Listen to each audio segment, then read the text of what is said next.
आइए इस वर्ष के लिए जो पंक्ति चुनी गई उस पर एक दृष्टि डालने की चेष्टा करें। कल का प्रसंग गंभीर था क्योंकि वह पंक्ति स्वयं अपने आप में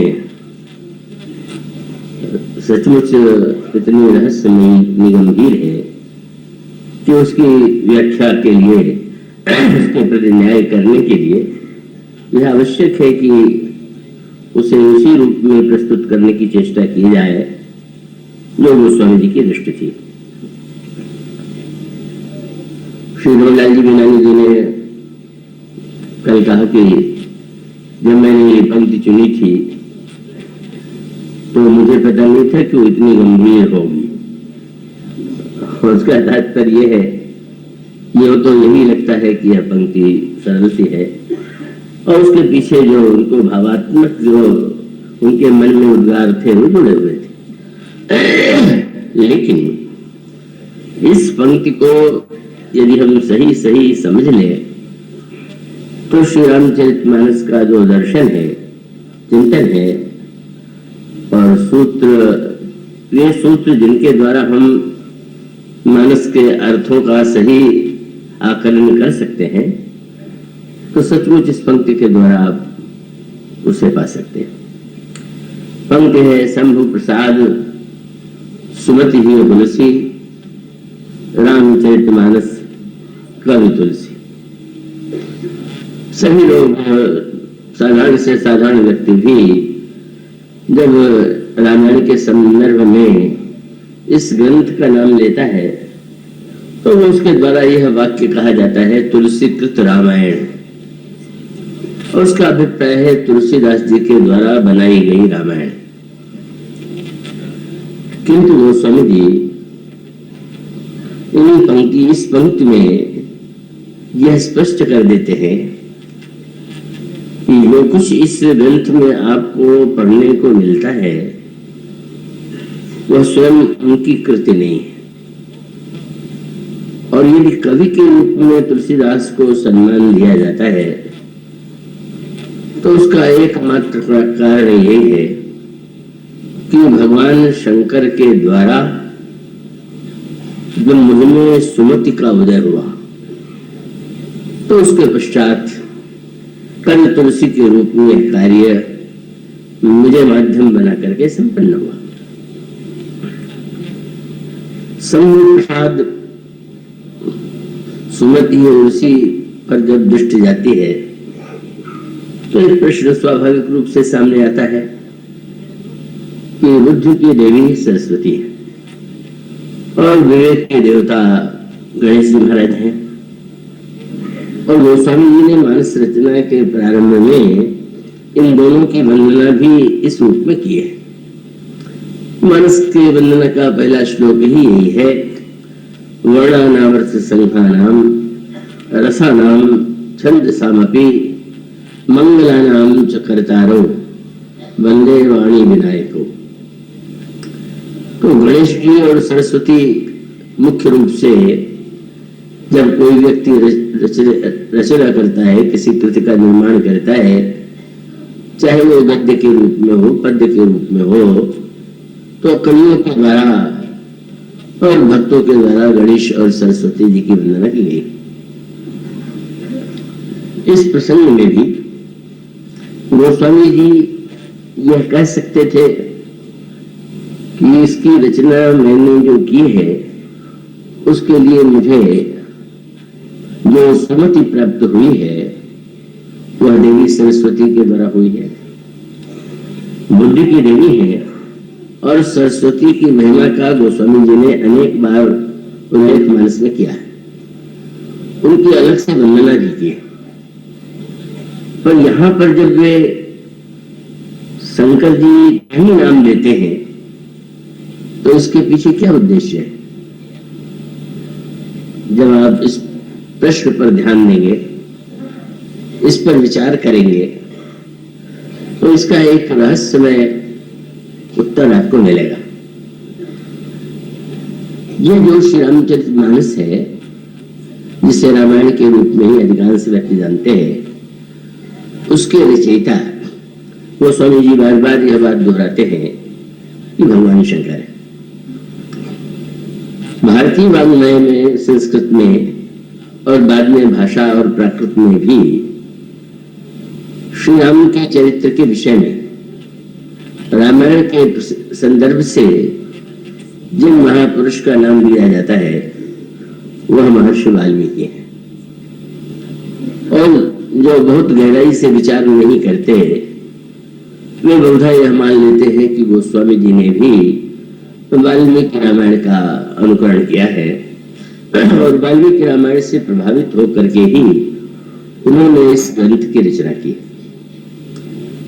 स्वामी जी ने महर्षि वाल्मीकि की बड़ी भाव भरी वंदना की है और बड़े साहित्यिक शब्दों में वंदना की है। वंदो मुनि पद खंज रामायण जही निर्मय। मैं महर्षि वाल्मीकि के चरणों की वंदना करता हूं, जिन्होंने रामायण का निर्माण किया और उस रामायण की विशेषता के लिए उन्होंने कवित्व की पद्धति का उपयोग किया। जब कोई रचना होती है तो उसमें दोष होने की संभावना होती है। रचयिता सर्वगुण संपन्न हो या तो संभव नहीं। तो काव्य के ऐसे अनेक दोष होते हैं कि जो कविता में भी मिलते हैं और कभी कभी ऐसा भी प्रतीत होता है कि इस काव्य में कुछ रस के स्थान पर शुष्कता। तो गोस्वामी जी बड़ी कवित्वपूर्ण पद्धति से कहते हैं कि गोस्वामी जी वाल्मीकि जी की रचना ऐसे विलक्षण है कि दोष रहित, उसमें एक भी दोष नहीं। और उसके लिए फिर उन्होंने शब्द चुना दोष रहित दूषण सहित। दोष रहित है और दूषण सहित है, ये तो बड़ा विचित्र शब्द हो गया है। दूषण का अर्थ दोष होता है। उनका तात्पर्य है कि वह इतनी निर्दोष रचना है कि अगर कोई व्यक्ति उसमें दूषण ढूंढना चाहे तो दूषण नाम के राक्षस का जो नाम है उतना ही है। उसके नाते आप कह सकते हैं कि वाल्मीकि रामायण में दूषण है। और इसी प्रकार से अगर कोई कहना चाहे कि महर्षि वाल्मीकि के रामायण में कठोरता है कि नहीं या पूरी कोमलता है, तो कहते हैं कि मानस अत्यंत सुकोमल है। हाँ, पर आपको अगर कोई शुष्कता ढूंढनी ही हो तो उसका एकमात्र उपाय क्या है? तो बंदो मुनिपद कंज रामायण जही निर्मय सखर सुकोमल मन। उसमें खर नाम का जो राक्षस है, खर का अर्थ होता है जो शुष्क हो, नीरस हो, तो उन्होंने कहा कि वह इतना रसमय है कि केवल खर नाम के राक्षस का नाम छोड़ करके कहीं भी उसमें कोई शुष्कता नहीं, और इतना दोष मुक्त है कि दूषण राक्षस के नाम को छोड़ करके उसमें कोई दूषण नहीं। अब इससे बढ़कर के तो कोई किसी रचयिता के प्रति श्रद्धा भावना हो ही नहीं सकती। पर इतना होते हुए भी गोस्वामी जी ने महर्षि वाल्मीकि के रामायण का आश्रय नहीं लिया। ये बात उन्होंने स्पष्ट कर दी कि जिस रचना का मैं अनुवाद कर रहा हूं, क्योंकि उन्होंने अपने अनुवादक के रूप में ही प्रस्तुत किया, तो उसके रचयिता महर्षि वाल्मीकि नहीं। कौन है? ऋच महेश निज मानस राखा। राम कथा श्री राम वो अनादि है, पर अनादि में आदि की कल्पना किए बिना उसका वर्णन कैसे होगा? तो उन्होंने कहा कि अगर आदि पुरुष के रूप में ढूंढे तो ये कह सकते हैं कि भगवान महर्षि वाल्मीकि के लिए जैसे शब्द है आदि कवि, तो इस तरह से ये कह सकते हैं कि यह जो जिस ग्रंथ का मैं अनुवाद कर रहा हूं वह भगवान शंकर की रचना है। रच महेश निज मानस राखा पायु समय शिवासन भाखा। अभी जो दो धाराएं हैं उसको उस संदर्भ में थोड़ा स्पष्ट मैं कर दूं। आप में से जो अध्ययनशील होंगे और उन्होंने यह श्रीमद् भागवत की कथा के प्रारंभ में ही अवश्य सुना होगा कि श्रीमद् भागवत की रचना कैसे की वेद व्यास जी ने। तो वहां पर यही वर्णन किया गया कि महाभारत से बढ़कर के कोई महानतम ग्रंथ जिसके लिए कहा जा सके कि महाभारत में जो कुछ लिखा गया है उसे छोड़ करके कोई व्यक्ति कुछ नया कह ही नहीं सकता, और महाभारत में जो नहीं है वो कहीं नहीं।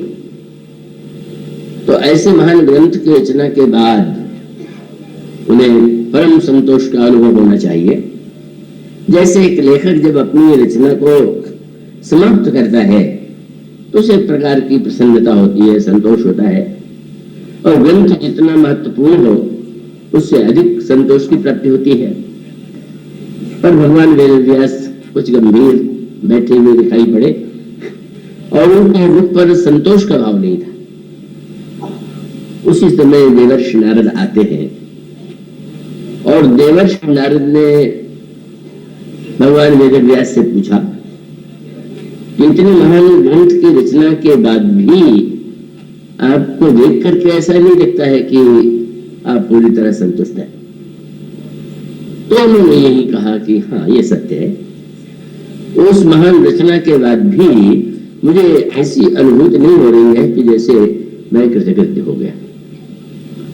और तब देवर्षि नारद ने उनसे यही कहा कि आपने महाभारत की रचना जिस दृष्टि से की है वह महत्वपूर्ण तो है, पर व्यक्ति के जीवन की समग्रता के लिए जिस भक्ति भावना की अपेक्षा है उस दृष्टि से आपकी वह रचना नहीं की गई। और तब उनके ही सबके पर उन्होंने श्रीमद् भागवत की रचना किया। महाभारत की रचना से उन्हें कृतकृत्यता का अनुभव नहीं हुआ, पर जब उन्होंने श्रीमद् भागवत की रचना की तो एक रस और तृप्ति का अनुभव उन्हें हुआ। ऐसा महात्मा में पढ़ने और सुनने को मिलता है। मानो यही सूत्र श्री रामचरितमानस की दो दृष्टियों के संदर्भ में किया जा सकता है। महर्षि वाल्मीकि की रचना में जो दृष्टि है वो बड़ी विशाल है। आप जो संस्कृत को जानने वाले हैं, वाल्मीकि रामायण को पढ़ सकते हैं, वे अनुभव करेंगे कि उसमें कितनी विलक्षणता है, भाषा, साहित्य, इतिहास, इस सब का कितना सामंजस्य है। पर यह प्रसिद्ध शब्द वाक्यावली आपने सुनी होगी। उस समय गोस्वामी जी के काल में ही एक महान भक्त संत हुए हैं जिन्होंने भक्तमाल नाम के ग्रंथ की रचना किया। तो उसमें सब संतों और भक्तों की वंदना है, उसमें गोस्वामी जी की वंदना है। और गोस्वामी जी की वंदना में उन्होंने ये कहा कि जो त्रेता युग में महर्षि वाल्मीकि थे तो वही कल कुटल जीव निस्तार हित वाल्मीकि तुलसी भयो, वही वाल्मीकि तुलसीदास जी के रूप में जन्म लेते हैं। और उसका मूल सूत्र वही कि अब वो वाल्मीकि के रूप में एक महान रचना कर चुके थे। यदि वही तुलसीदास थे, ये ऐसी बातें भावनात्मक होती हैं, उस विषय में कोई शोध करना तो संभव ही नहीं।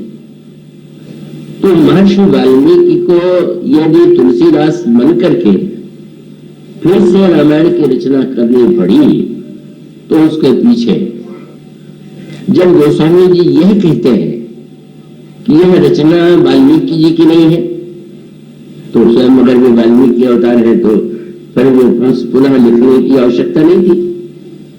तब उन्होंने ये कहा कि वस्तुतः भगवान शंकर की जो रचना है उसे मैं अनुवाद के रूप में प्रस्तुत कर रहा हूं।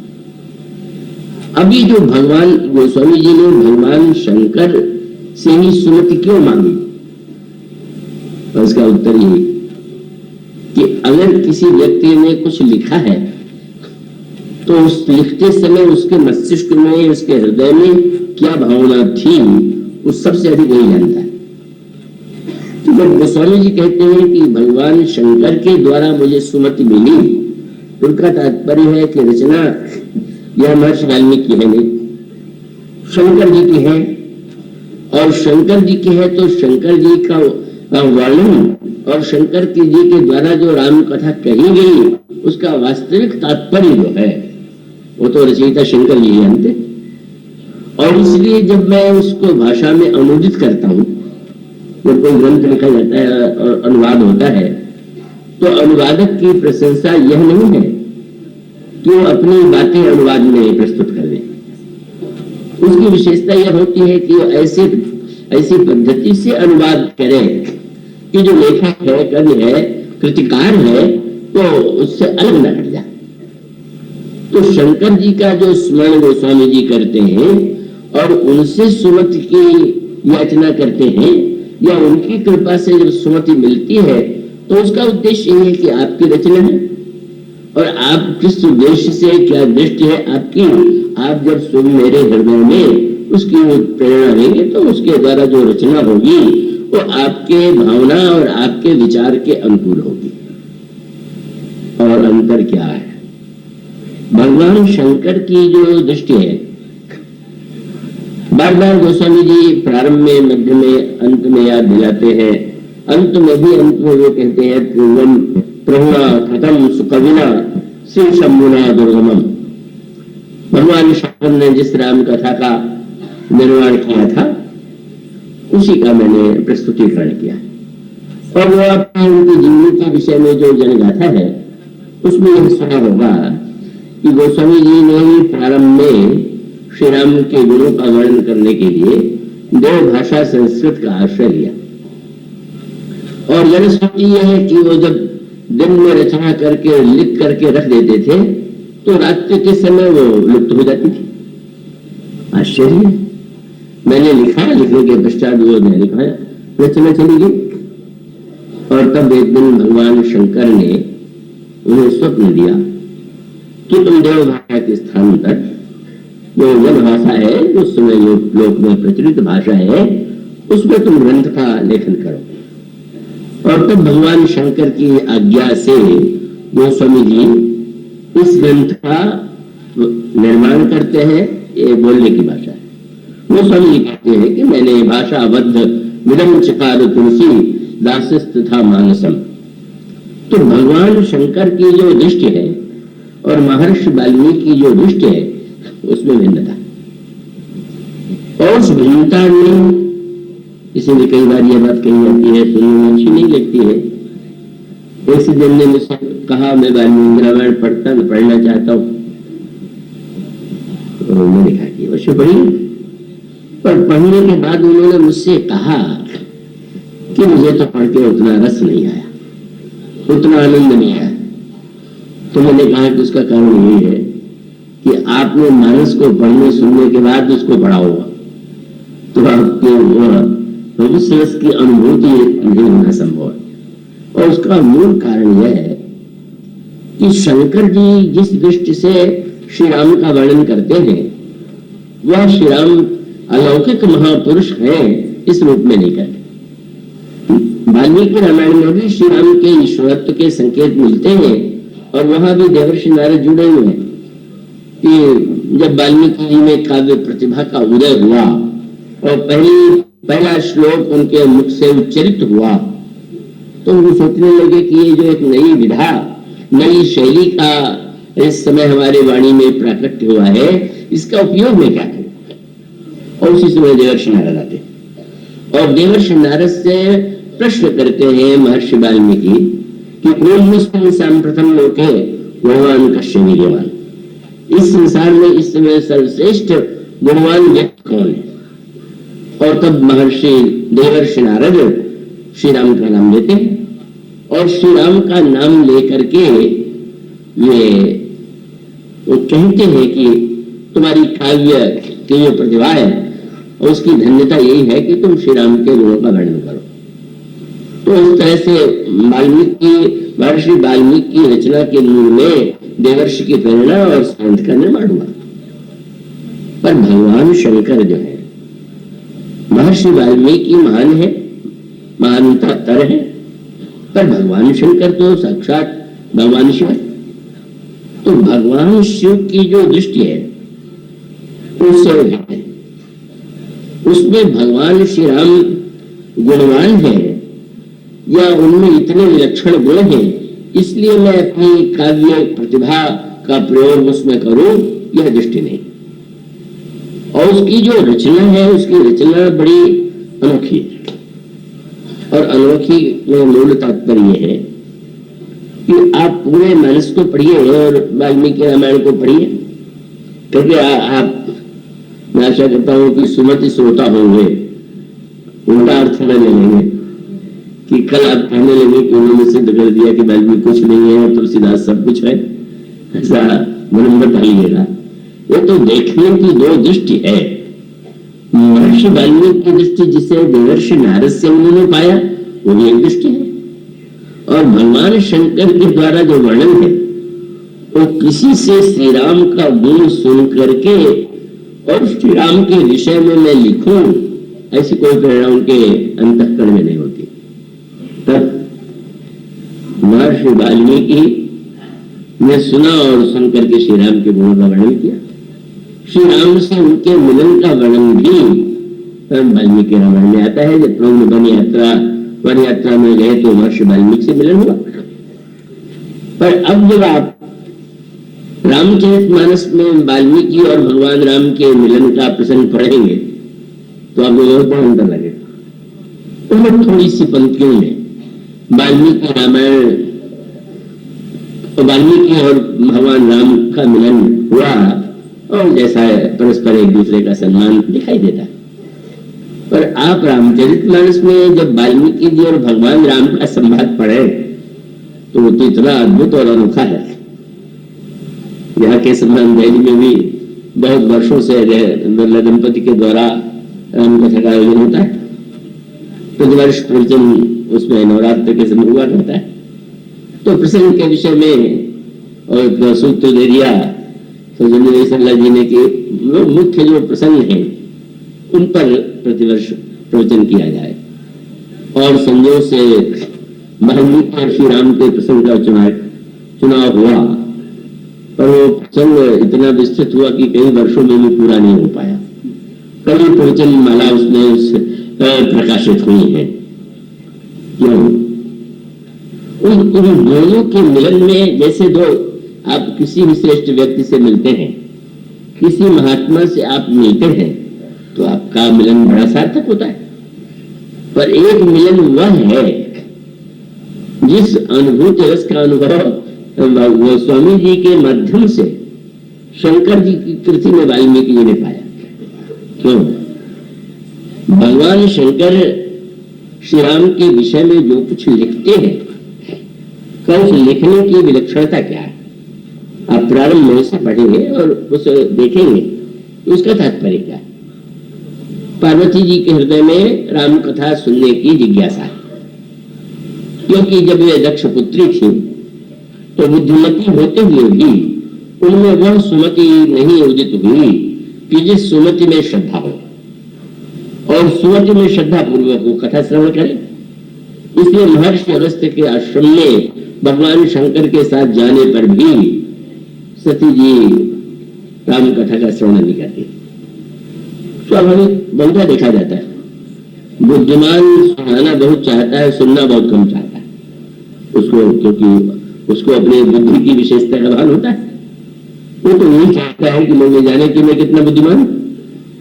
तो सती जी दक्ष पुत्री होने के नाते दक्ष का अर्थ है बुद्धिमान, और दक्ष बुद्धिमान ही नहीं है, अपनी योग्यता के कारण ही वो प्रजापति बनाए गए। तो उनको ये लगता है कि मेरे पिता से बढ़कर के बुद्धिमान तो विश्व में कोई है नहीं, और वह बुद्धि का अभिमान बड़ी युक्त तर्क की भाषा में बोलती है। बुद्धिमान जब बोलता है तो अपनी बात को तार्किक रूप में रखता है, और तर्क का अर्थ तो आप जानते हैं। तर्क का जो निरुक्त एक व्याकरण की पद्धति है, उसमें उसका जो व्युत्पत्ति जो अननक अर्थ किया गया है तर्क कैसे बना? बोले कर्क से तर्क शब्द बना। तो कर्क माने कैंची के लिए संस्कृत में तर्क शब्द का प्रयोग करते हैं। तो तर्क जब आप करते हैं तो सामने वाले व्यक्ति की बात को आप काटते हैं, और कई बातें ऐसी होती हैं कि जिनको काटना आवश्यक नहीं होता।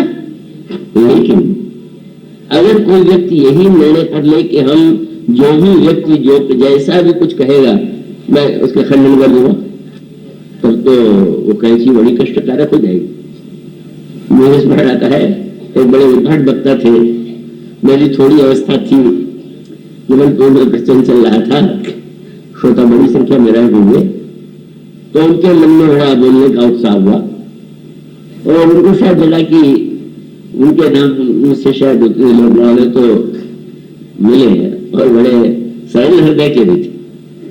उन्होंने मुझसे कहा कि मैं तुम्हारे साथ प्रवचन करना चाहता हूँ। तो मैंने पूछा कि आप रामायण गीता किस विषय में बोलेंगे? तो उन्होंने अनोखी बात की। उन्होंने कहा कि बस जो तुम कहोगे उसका उल्टा मैं कहूंगा। बात थी यहां तक कि उन्होंने कहा अगर तुम सिद्ध करोगे कि ईश्वर है तो मैं सिद्ध करूंगा ईश्वर नहीं, जो तुम कहोगे उसको मैं काट दूंगा। तो मुझे हंसी भी आई और उनकी सरलता से आनंद भी आया कि वो तो जो काटना होता है मन में काट देते, लेकिन उस प्राण में उन्होंने बता दिया। मैंने पूछा काट क्यों दोगे? बोले तुम्हारी बात का अगर समर्थन न करूं तो मेरी क्या विशेषता रह जाएगी?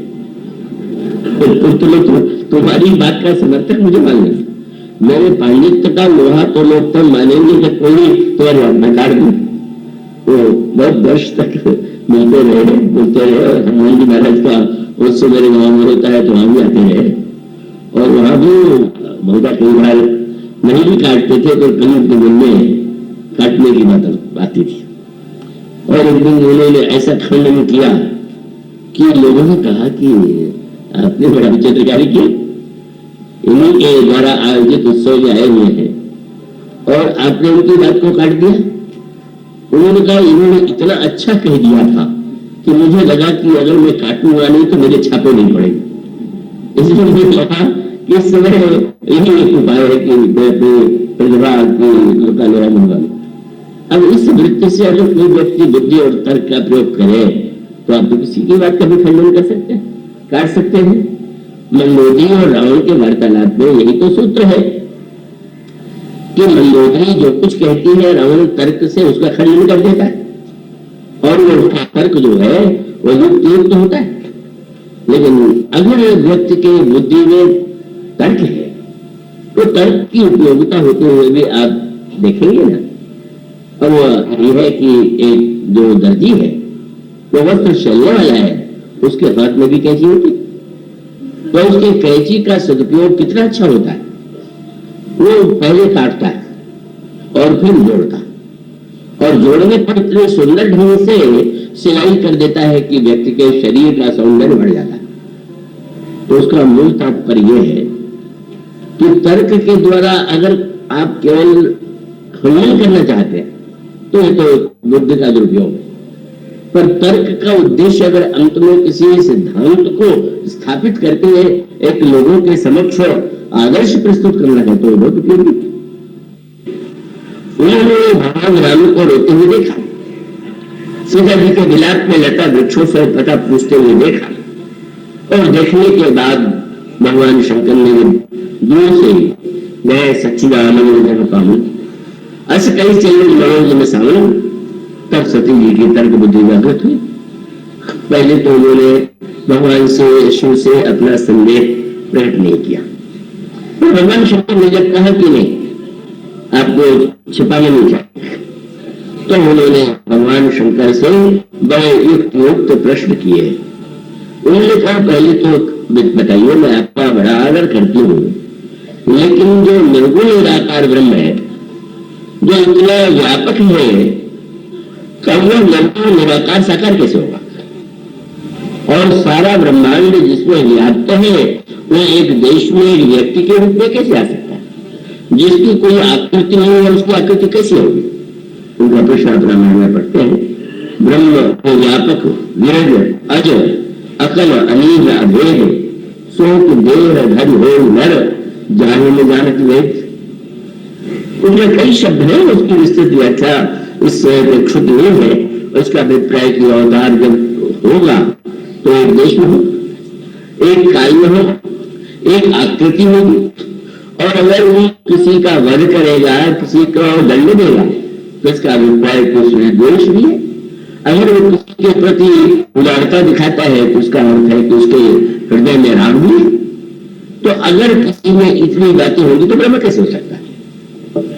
और ये नहीं कहे कि यह विष्णु के अवतार है, वो प्रसंग बहुत सैद्धांतिक है कि विष्णु ठीक है, विष्णु शरीरधारी है, तो अगर विष्णु का अवतार है तो भी हमको नहीं लगता कि विष्णु के अवतार है। क्यों? बोले विष्णु जो सीमित नरकमधारी सो सर्वज्ञ यथा त्रिपुरारी हो गई सो की अग्नि होनारी ज्ञान धाम श्रीपतिश्वरारी। क्या विष्णु का अवतार जो सर्वज्ञ ईश्वर है वह इतना समझ हो जाएगा कि सीता जी का पता पूछते हुए लता वृक्षों से भी पूछने लगे। एक बिलपत खोजे तो स्वामी मनो महावीरही अधिकामी। तो सती की जो तर्क है असंगत तो नहीं, युक्त है, लेकिन तर्क जो है सत्य को, तर्क के द्वारा सत्य का साक्षात्कार नहीं होता। तर्क के द्वारा तर्क करने वाले व्यक्ति की प्रतिभा का परिचय मिलता है। और इसलिए आप देखेंगे भगवान राम के विषय में सती के हृदय में भी तर्क आया और रावण के हृदय में भी तर्क आया। सती दक्ष की पुत्री है और यहाँ रावण जो है महापंडित, विश्वामित्र का पुत्र है, सारे शास्त्रों का पंडित। पर आप तर्क के लिए जो निष्कर्ष निकाला वो दूसरे से अलग था। क्या रावण भी ये मान के चल रहा है कि अगर श्री राम भगवान है तो ईश्वर सर्वज्ञ है। शास्त्रों में कहा गया कि ईश्वर में जो अनेक अनेक गुण है उसमें एक गुण है सर्वज्ञता। तो उसका तर्क ये था कि अगर मैं कोई नकली मृग लेकर के जाऊं तो सर्वज्ञ होगा तो तुरंत पहचान लेगा। अगर वो पहचान लेंगे तो मैं समझ जाऊंगा कि सचमुच यह अवतार है और ईश्वर है। और यहां ठीक उल्टा हो गया। सती जी को जब भगवान शंकर ने समझाने की चेष्टा किया तब उन्होंने कहा कि महाराज आपके समझाने पर भी मेरी बुद्धि संतुष्ट नहीं। तो भगवान शिव ने कहा कि फिर तो एक उपाय, जो तुम्हारे मन अति संदेह हो तो क्यों जाए परीक्षा ले, तुम जाकर के परीक्षा लेकर के देखो। और परीक्षा जब लेने गई तो उन्होंने सोचा कि क्या करें। तो बारंबार विचार करने पर लगा कि मैं सीता जी को ढूंढ रहे और मैं सीता जी का वेश बना करके मैं इनके सामने जाऊं तो सर्वज्ञ होंगे तो जान जाएंगे कि ये नकली वेश है, और अगर सर्वज्ञ नहीं होंगे तो मुझे सीता समझ करके मेरी ओर आकृष्ट हो जाएंगे या दौड़ चले आएंगे। अब उल्टा हुआ, रावण के सामने तो भगवान ने अल्पज्ञता प्रकट किया, स्वयं के पीछे भागे। पर सती जब सीता जी का वेश बना करके गई तब उल्टा हो गया। क्या पुनि पुनि हृदय विचार करे धरी सीता कर आगे हुई चली पंथ जही पर पंथ तिन जही आवत नरभूप। और तब भगवान राम ने देखा और तुरंत प्रभु ने सर्वज्ञता का परिचय दे दिया। क्या भगवान राम ने जोड़ पानी प्रभु की प्रणाम, प्रभु ने हाथ जोड़ करके प्रणाम किया और भगवान राम ने सती से यही कहा कि आप कहो बहुरी कहा वृक्ष के तुम भगवान शंकर कहा और अकेला कहा भटक नहीं बने। तो अब निष्कर्ष रावण का निष्कर्ष है कि अल्पज्ञ से ईश्वर नहीं हो सकते। सती का निष्कर्ष है कि सर्वज्ञ दिखाई दे रहे हैं ईश्वर है। दोनों की कसौटी, दोनों की तर्क की प्रणाली और उत्तर को अलग लगना है। और इसका तात्पर्य क्या है कि वस्तुतः तर्क जो है वो तर्क करने वाला जो व्यक्ति है उसकी जो धारणा है और के साथ साथ रावण के समक्ष भगवान अपने को अल्पज्ञ के रूप में प्रस्तुत कर गए तो उनके लीला के लिए उपयोगी। और सती के समक्ष तुमको लगा कि भगवान शिव ने कह दिया है तो अब इनके सामने तो थोड़ा अपने को प्रकट ही कर देना चाहिए। और ये उसके पश्चात तो इतना चमत्कार भगवान के अनगिनत रूप को दर्शन वह करती है सरस्वती जी, देखती है जहां देखे तहाँ प्रभु आसीना, इधर उधर भीतर देखती है भगवान राम, और आश्चर्य से उन्होंने देखा कि भगवान राम सीता जी बैठे हुए। इस अद्भुत दृश्य को देखने के बाद उनको यह था, उस सूत्र को स्वामी जी ने बहुत सुंदर दिया कि अंततः बतवा आप संसार में दृष्टि का उपयोग करते हैं, दृष्टि का महत्व है। अगर न्यायालय में भी कोई व्यक्ति ये कहे कि मैंने अपनी आंखों से देखा तो लोग उसे प्रामाणिक मानेंगे, न्यायाधीश नहीं। पर अगर कोई ये कह दे कि मैंने सुना तो कहेंगे भाई तुमने तो गलत भी सुना हो सकता। तो सती जी ने देखा, पर देखने के बाद गोस्वामी जी ने बड़ा अनोखा शब्द लिखा कि जब श्री राम ने भी सीता जी के रूप में उनको सीता न मान करके शंकर की पत्नी के रूप में प्रणाम किया और अपने अद्भुत रूपों का जो दर्शन कराया जिसमें सीता जी और श्री राम का वियोग नहीं है, वो एक साथ बैठे हुए, तब वो स्वामी जी ने शब्द लिखा नैन मूड बैठी मनमाई। सती जी मार्ग में आंखें मूड करके बैठ गई। और यही सत्य आपके विषय में भी, हमारे विषय में भी, कि आपके लिए दृष्टि चाहे जितनी महत्वपूर्ण हो, पर अगर आप रात्रि में भी निर्णय करें कि 24 घंटों में आंख खुली ही रखूंगा तो परिणाम क्या होगा? कथा में आप खुली रखेंगे तो आवश्यक है, लेकिन अगर आप पलंग पर भी निर्णय कर ले कि मैं नहीं मिलूंगा तो उस समय उसका परिणाम तो होगा कि विश्राम आपको मिलेगा नहीं। और अगर कई दिन तक कोई व्यक्ति आंख खोले रहे तो बाहर बल की दिशा में बढ़ता है, स्पष्ट दिखाई देता है। और उसका अभिप्राय ये है, कर्म के लिए नेत्र खोलना जितना आवश्यक है, विश्राम के लिए नेत्र मोदना भी उतना ही आवश्यक है। पर ये जो बुद्धि और तर्क जो के द्वारा जो दृष्टि मिलती है, उस दृष्टि का भी उपयोग करना चाहिए। पर अंत में अगर जीवन में विश्राम पाना चाहते हैं तो आंख मूंदने की कला भी सीखिए। इसे रामायण के अनेक केंद्रों में प्रसंगों में जब कोई पात्र भगवान के विषय में विचार करने चलता है तो अंत में वो आंख मूंद लेता है। क्या कुसुम ये आकाश में हुए भगवान राम की भुजाएं उनको पकड़ने के लिए चली, तब मैं भाग चले उड़गारी राम गहन को भुजा पसारी, जिम जिम दूर उड़ाऊ आकाशा, तो मुझे देखो मुझे पासा, सप्ता वर्ण भेद करी, जब लगी नहीं गति मोरी गए कहा प्रभु भुज रख व्याकुल भय मोह। प्रकृति के समस्त जो रूप है, आवरण है, उन सब में उन्होंने प्रवेश किया और अंत में कोई शब्द आता है। ये मुसल्ले जी इतना देखने के बाद भी अभी तो भुवन फिर प्रोग्राम ने देखने वाली भगवान राम की भुजाओं को अपने पीछे देखा तो अंतिम परिणति क्या हो? बस मोदे हुए। रामायण का एक सैद्धांतिक वाक्य है, बुद्धिमत्ता के द्वारा दृष्टि का उपयोग कीजिए। पर अगर विश्राम पाना चाहते हैं तो आप विश्राम माने आंख मूंद लेना। अगर आप विश्वास थोड़ा बहुत न करें और दिन भर अखबार पढ़ते रहे और उनकी दुर्घटनाओं को पढ़ते रहे तो आपको डर के मारे नींद ही नहीं आ गई और नींद नहीं आ गई तो उससे तो विश्राम नहीं मिलेगा। तो उसका मानो तात्पर्य यह है कि वस्तुतः इन दोनों का सामंजस्य चाहिए, बुद्धि और विश्वास है। और ये सामंजस्य जब जीवन में आ जाता है तो कोई समस्या नहीं। इसीलिए रामायण कोई रचयिता जो होता है लिखने के बाद थकान तो आएगी, आप लिखेंगे और विचार करके लिखेंगे तो थकान आएगी। गोस्वामी जी से किसी ने पूछा, इतने बड़े ग्रंथ का आप कहते हैं आप कवि है, अनुवाद आपने किया है, आपने लिखा तो है, कितने दिनों में लिखा? गोस्वामी जी की शैली पर आपने ध्यान दिया? रामायण में गोस्वामी जी ने यह तो लिखा कि राम कथा कब प्रारंभ हुई, वहां पर भी बड़ी भ्रांति है। कई लोग ये मान बैठे हैं कि संवत 1631 में गोस्वामी जी ने रामनवमी के दिन राम कथा रामचरितमानस को लिखना प्रारंभ किया। और ऐसे लोगों को फिर ये भी खोज करना पड़ा, गोस्वामी जी ने तो लिख दिया कि संवत 1631 करो कथा हरिपद धर शीसा, नवमी धूम मार मधुमासा, अवधपुरी चरित प्रकाशा। तो गोस्वामी जी ने लिखना प्रारंभ किया, अगर इसका अर्थ है लिखा जाए तो प्राचीन कवियों की कृतियों में बहुधा ग्रंथ के अंत में लिखते थे कि कब समाप्त किया गया, पर गोस्वामी जी ने किसी तिथि का वर्णन नहीं किया। किसी तिथि का वर्णन नहीं किया तो लोगों को खोज करनी पड़ी।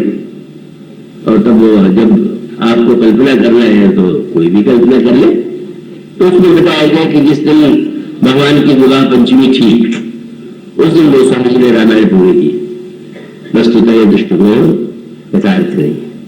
गोस्वामी जी ने रामकथा 1630 में लिखना प्रारंभ नहीं किया। अवधपुरी और चरित प्रकाशा वो संतों के समाज में उसके पहले जो राम कथा लिखी जा चुकी थी उसको उन्होंने सुनाया, और इसीलिए रचना का प्रारंभ होता तो अंत भी लिख देते, पर रचना का प्रारंभ नहीं है। वो तो एक जैसे एक तिथि विशेष में भगवान राम ने अवतार दिया था, उसी प्रकार से श्री राम की कथा भी 1631 में गोस्वामी जी के माध्यम से श्री अवध में सबसे पहले प्रकाशित हुई। प्रकाशित माने प्रेस में नहीं, प्रेस की परंपरा का उसमें संदर्भ नहीं है। उसका अभिप्राय है कि उन्होंने राम कथा संतों के माध्यम से सुनाई। इसके पीछे गोस्वामी जी का जो दर्शन है वो बड़े अमूल्य है, और उसके तात्पर्य यह है कि गोस्वामी जी वस्तुतः काल को उस दृष्टि से नहीं देखते जिस दृष्टि से हम और आप देखते हैं। बात यह है कि उनकी रचना जो है वो तो महाकाल की रचना है।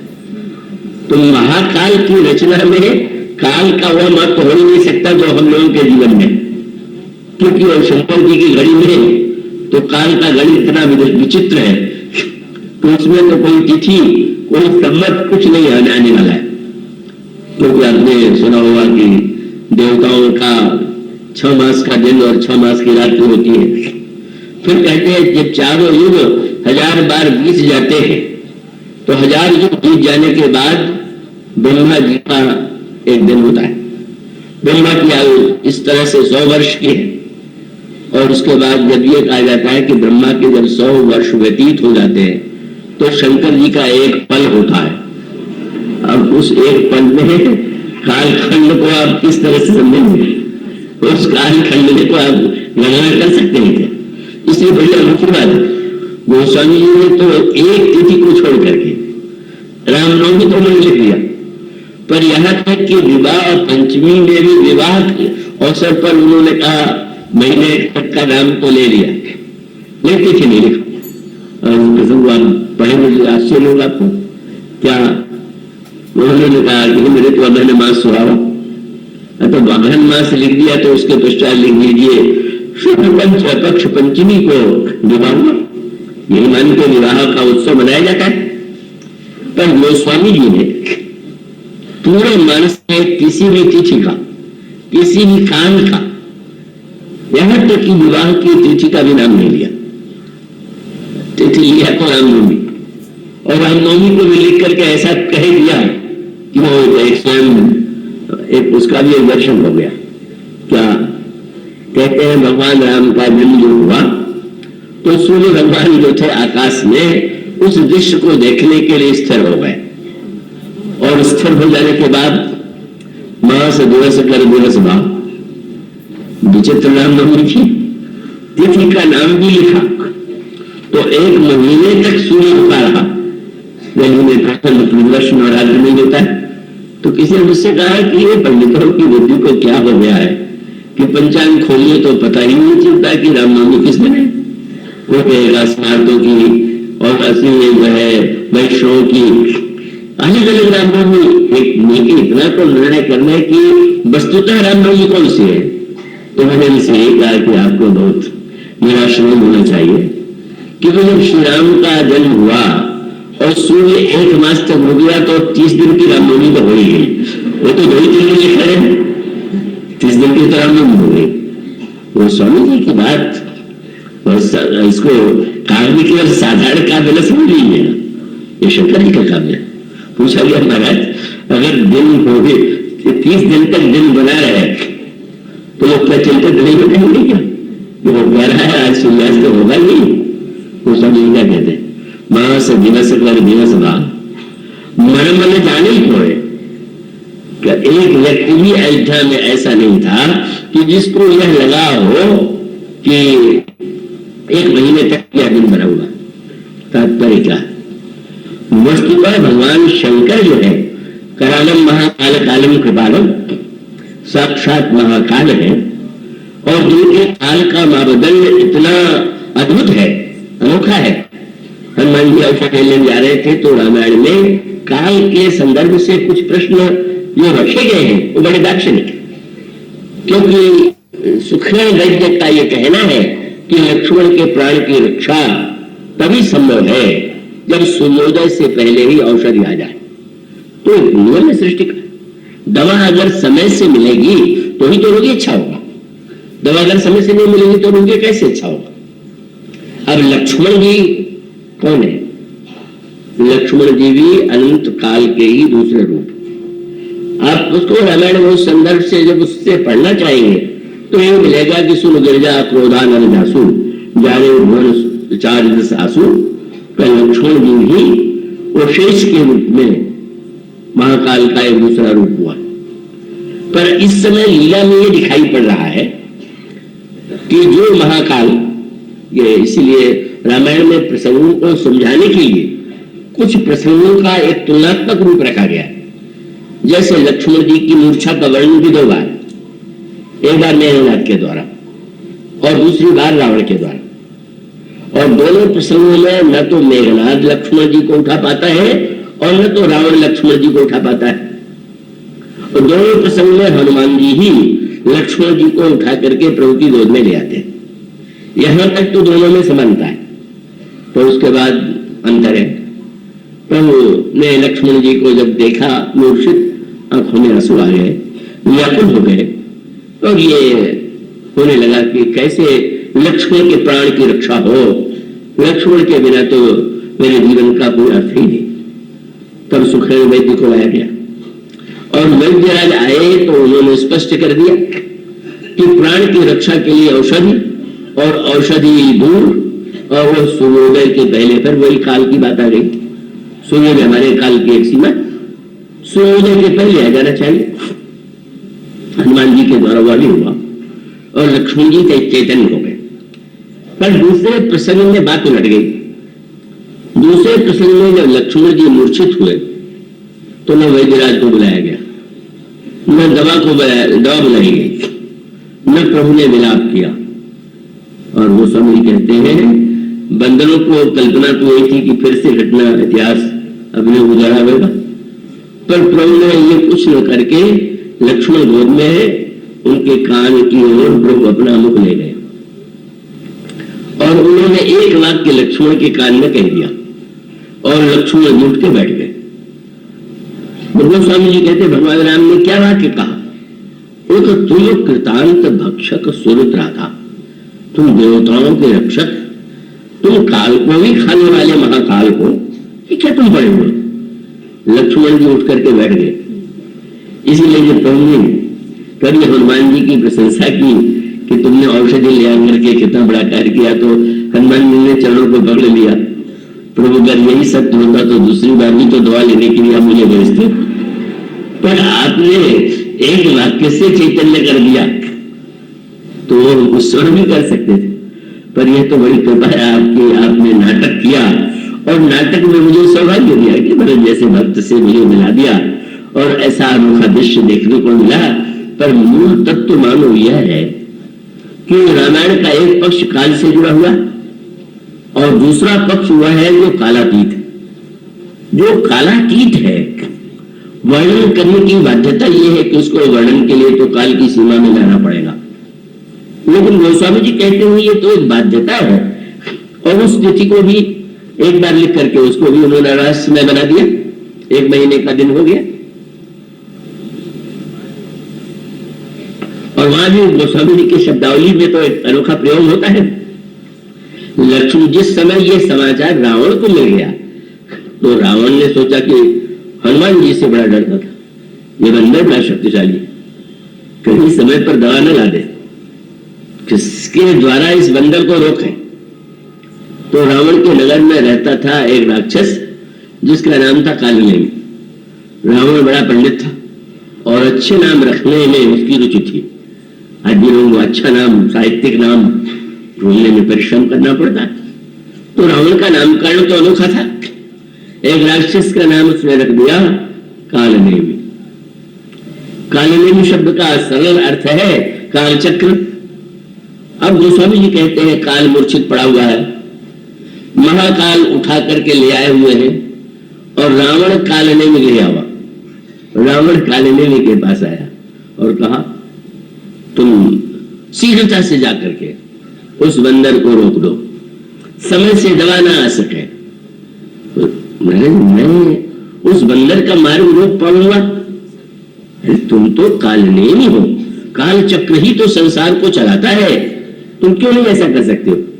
महाराज मैं तो नाम का महाकाल हूं, मैं कालनेमी हूं तो असली महाकाल जा रहा। मैं तो नाम आपने रख दिया कालनेमी, आपने मान लिया काल चक्र आपके बस में है, पर वो जो जा रहा है यही कह दिया वो काल व्याल कर भक्षक जो ही। मानो रामायण का मूल संकेत यह है, ये दर्शन है रामायण। वाल्मीकि रामायण में इस दृष्टि से उसका प्रेम नहीं, उसमें तो विधिवत इतिहास का जो एक स्वरूप है उसमें बड़ा भव्य चरित्र और बड़ा महनीय चरित्र प्रतिपादित है।